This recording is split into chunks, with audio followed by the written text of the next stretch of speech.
नमस्कार चाचा, की हाल चाल यौ? ठीक छियै ने? ठीक ठीक छै। की सब भऽ रहल छै? की हेतै यौ, हमर तऽ समाज के, हम तऽ मिथिलावासी छी, मिथिला के अलग रुतबा छै। हाँ हरेक देव मिथिला में आबि कऽ वास केने छथिन। हाँ हमरा समाज के जे आइ 20 साल पूर्व जे छलै, ओकर अलग ढांचा छलै, अलग व्यवस्था छलै, शिष्टाचार छलै। एखन जे देखै छियै समाज के जे प्रगति अछि, समाज में जे जे प्रवहन भऽ रहल ये, चालि चलन जे भऽ रहल छै, से देख कऽ सुगुनता लगैया कि समाज केना चलतै, समाज में के एकर दायित्व लेतै, समाज के केना गुजर बसर हेतै।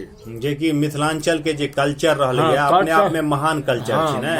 महान कल्चर। ओइ कल्चर के समझे वाला क्यों नहीं छै, सब एखन आइ के डेट में दिखावा पर भागि रहल है।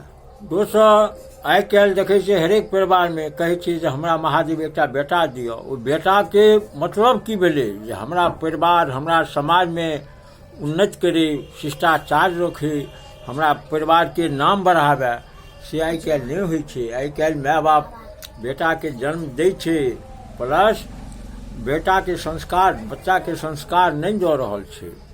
समाज में ओ बच्चा की करे छै तऽ बदबू फैलबै छै, समाज के विकसित नहीं होबऽ दै छै, घर घर के माने फूट डालि दै छै। तऽ एहि लऽ कऽ समाज में बहुत सोच समझ कऽ कदम उठाबी, बहुत सोच समझ कऽ वातावरण करी। एक से दोसर से जलन नहीं हेबाक चाही। समाज भगवान सबके दै छथिन। आइ काल्हि तऽ देखै छियै सब ठमा जलने छै, ईर्ष्या छै, नफरत छै, सब चाहे छै हम पैघ तऽ हम पैघ। लेकिन हम पूछे छी जे अहाँ के बजला से या हमरा बजला से या हम कह देबै हम पैघ छी, वैसे नहीं ने हेतै? नहीं हेतै। दुनिया जकरा मानते सएह ना। जखन हुनर काज हेतै, जकरा अंदर विनम्रता हेतै, संस्कार हेतै, विचार हेतै, वएह ना पैघ हेतै यौ।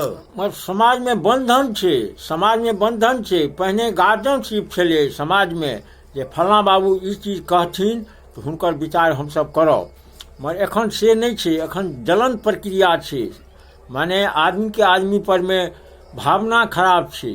भावना खराब नहीं हेबाक चाही। सबके भगवान जन्म देलखिन है, सबके भगवान सब तरहे पोषण पाषण करै छथिन। मगर आदमी में अपना आत्मा में ओकर माने द्वेष भावना छै, जे फलां के ई चीज किया भऽ गेलै, फलां एना किया करैया। नहीं, जहिना हम अपना बच्चा के बुझै छी हमर बच्चा छी, तेना समाजो बच्चा के बुझियौ ई हमर बच्चा छी। ओहिसँ की होइ छै, समाज में गंदगी से हटै छै, समाज के एकता बढ़ै छै। जाबे तक एकता नहीं रहत ताबे तक कोनो समाज तरक्की नहीं कऽ सकैया। तरक्की नहीं कऽ सकैया। दोसर, आइ काल्हि सरकार अनाउंस केलखिन जे बेटी के विवाह में पाइ कौड़ी लै के व्यवस्था नहीं राखू। मगर दहेजो बहुत भऽ रहल छै अपन सबके अथी में। हाँ, दहेज लै छै लोग, दहेज लऽ रहल छै। मगर जकरा नहीं छै, जकरा माँ जब 4टा बेटी देने छथिन, ओकरा लग में पाइ नहीं छै, तो ओकर मोन विपरीत छै। केना ओ बेटी के विवाह करतै, केना समाज में वो रहतै। मगर बेटा के जे पक्ष के आदमी छथिन, वो बेटा के बेचऽ चाहे छै, बेटा के बेच कऽ वो अपन धन अर्जन करऽ चाहे छै। नहीं, बेटा नहीं बेची। बेटा बेचला से की होइ छै, माय बाप के जे संस्कार से खत्म भऽ जाइ छै। माय बाप के जे एकटा मुख में आबि देथिन तो ओ पैठ नहीं हेतनि।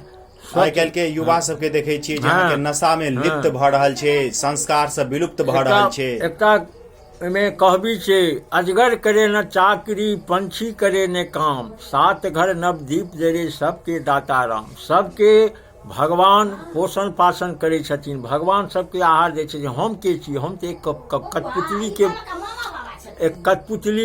एक कठपुतली के मुताबिक हम छी। तो एहि लऽ कऽ मनुष्य के अपन घमंड नहीं करबाक चाही, अपन अहंग नहीं करबाक चाही। जे नसीब में हमरा जन्म देलखिन है भगवान, वह हमर पोषण पालन करथिन।